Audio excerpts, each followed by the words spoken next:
గౌతమి జీవకారుణ్య సంఘం వృద్ధులు ప్రియదర్శిని మూగ చెవిటి విద్యార్థుల సమక్షంలో శ్రీకాంత్ రాజా పుట్టినరోజు వేడుకలు ఘనంగా నిర్వహించారు. గౌతమి జీవకారుణ్య సంఘం వృద్ధులు ప్రియదర్శిని మూగ చెవిటి విద్యార్థుల సమక్షంలో సోమవారం శ్రీకాంత్ రాజా శశి పుట్టినరోజు వేడుకలు ఘనంగా నిర్వహించారు.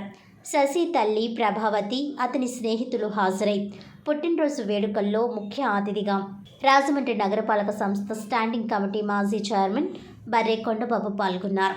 ఈ సేవా కార్యక్రమాల్లో భాగంగా జీవకారుణ్య సంఘం వృద్ధులకు చీరలు, లుంగీలు, టవల్స్ పంపిణీ చేసి భోజనం ఏర్పాటు చేశారు. ఈ సందర్భంగా బర్రె కొండబాబు మాట్లాడుతూ, ప్రతి సంవత్సరం శశి తన పుట్టినరోజు నాడు ఆడంబరాలకు వెళ్లకుండా వృద్ధులు, మూగ చెవిటి విద్యార్థులకు సేవా కార్యక్రమాలు నిర్వహించడం అభినందనీయమని కొనియాడారు. పేదలకు సేవ చేయాలనే ఆలోచన చిన్న వయసు నుంచి కలగడం గొప్ప విషయమని అభినందించారు. శ్రీకాంత్ రాజా మరింత అభివృద్ధి చెంది పేదలకు, వృద్ధులకు సహాయపడాలని కొండబాబు ఆకాంక్షించారు. ఈ కార్యక్రమంలో మాజీ ఎంపీ మార్గని భరత్, పిఎస్ రావణ్, దార్ల ప్రసాద్, శశి స్నేహితులు